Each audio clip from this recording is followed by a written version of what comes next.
Bienvenue à cette revue des marchés boursiers Cachemire du lundi 18 mars 2024. Du vert aujourd'hui à Wall Street, du beau vert. À Toronto, on était un petit peu dans le vert pendant une partie de la journée, mais ça a terminé dans le rouge. Alors, le TSX en baisse de 0,05 %, là, c'est pas une grande baisse.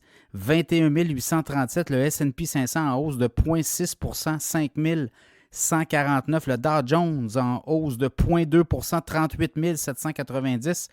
Le Nasdaq en hausse de 0,8 %, 16 103.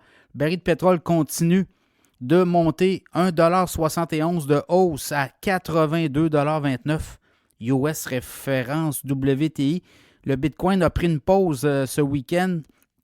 67 370 en baisse de 1795 $ en 24 heures. Et l'once d'or en hausse de 1,80 $, 2163. Aujourd'hui, les technos ont continué de donner du tonus au marché boursier, notamment Alphabet, Google, qui vient d'entamer des négociations avec Apple pour que dans le prochain iPhone, le iOS 18, là, le prochain iPhone, on pourrait retrouver le moteur, là, toute l'intelligence artificielle Gemini, donc de Google. On dit qu'Apple a pris beaucoup de retard dans l'intelligence artificielle et ça serait un compromis. Donc le titre de Google a monté aujourd'hui de façon sans équivoque. Là, je regarde vite dans le cas de Google. C'est quoi ces hausses de 5-6 % à peu près, là? Donc, on est allé flatter les 150 $, le titre, et là, on a retraité un petit peu. Mais Google est clairement un gagnant aujourd'hui. Je vais vous le donner, là, voilà, je l'ai devant moi. 148,48 en hausse de 6,31 $. On est allé flirter avec les 150 $. Je vous avais parlé de Google il y a 2 semaines dans l'infolette financière. Le titre à 132 et on disait qu'il était à surveiller. Bien, assurément, là, on l'a là. Aussi, Nvidia qui a monté aujourd'hui. Nvidia, conférence actuellement dans le coin de San Diego. C'est comme à chaque année, Nvidia tient une espèce de journée là, pour les investisseurs et le grand patron doit parler ce soir. Et quand le grand patron parle, habituellement, le lendemain, le titre se chiffre aussi. Donc, ça va être à suivre là, au cours des prochaines heures. Qu'est-ce que le grand patron de Nvidia va dire? Tesla a monté aussi de 6,3 %. Modèle Y, on va augmenter le prix. Donc, ça a fait jouer les marchés. Je regarde vite les gagnants. Le Salesforce, 2 % de hausse. Walt Disney 1,7, Caterpillar 1,4, JP Morgan 1,3, American Express 1,2, puis vers le bas, là, Johnson & Johnson en baisse de près de 1 %, Nike aussi, Goldman Sachs en baisse, Boeing a de la misère depuis un certain temps. Beaucoup de turbulences actuellement chez Boeing. Sinon, les autres nouvelles, je regardais Rivian, qui est un fabricant de voitures électriques. Bien, les Rivian pourront se brancher au réseau de Tesla. Donc, ça fait en sorte que le titre de Rivian a monté aussi. Les autres nouvelles, le baril de pétrole, on en a parlé aussi. Là, la Chine se déconfine de plus en plus. Non pas qu'il y avait un confinement en Chine. En fait, l'économie chinoise ne va pas bien depuis un certain temps, mais là, ça va mieux.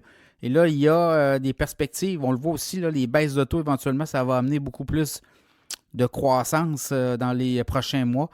Hertz aussi, le titre de Hertz, le grand patron de Hertz a démissionné vendredi dernier.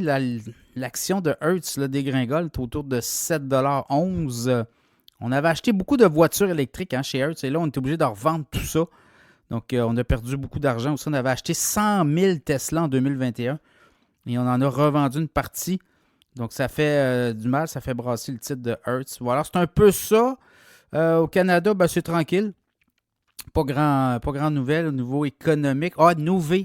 Nouvé, compagnie québécoise, là, notamment tout le traitement des données informatiques, mais de transactions. Nouvé a dit qu'on était en pourparlers pour peut-être être privatisé, donc être acheté par un fonds d'investissement privé. Le titre de Nouvé a monté de 31% aujourd'hui. On a monté de 9,38 $. On est rendu à 38,86 $. Je vous avais parlé de Nuvei dans l'infolette en début d'année, que c'était un titre à surveiller. C'est un titre qui plafonnait là, dans la mesure où il était en début d'année. J'ai regardé au mois de voilà un an, il était à 56 $. Ça avait beaucoup baissé. Et je pense on dirait que le message, puis le grand patron Philippe Fayet disait aussi là, que c'était difficile. Les marchés boursiers, des fois, ne comprennent pas trop si tu t'en vas avec ton entreprise, même si tu es rentable. Et Nuvei, eux autres, ils traitent beaucoup des paiements électroniques. Ça va être à suivre. On dit qu'on négocierait là, avec un fonds d'investissement potentiel qui pourrait prendre le contrôle de l'entreprise, donc la sortir de la bourse, qu'on prend là aussi. Donc, à suivre dans le cas de Nuvei, qu'est-ce qui pourrait arriver. Voilà, c'est un peu le tour du portrait. La Fed, mercredi. Et là, ce qu'on comprend, c'est que la Fed ne montrera pas les taux, ne baissera pas les taux. Ça va être important, là, tout le vocabulaire autour de ce qui va être les prochaines étapes. Et aujourd'hui, je pense que c'est JP Morgan qui a révisé. On s'attendait à 4 baisses de taux en 2024 et là, on est rendu à 3. On a dit non, écoutez, il y aura peut-être 3 baisses de taux, mais ça serait surprenant qu'il y en ait 4. Donc, on a révisé à la baisse le nombre de baisse éventuelle pour le taux directeur. Donc, la Fed, mercredi, ça aussi, ça pourrait donner un petit électrochoc au marché boursier.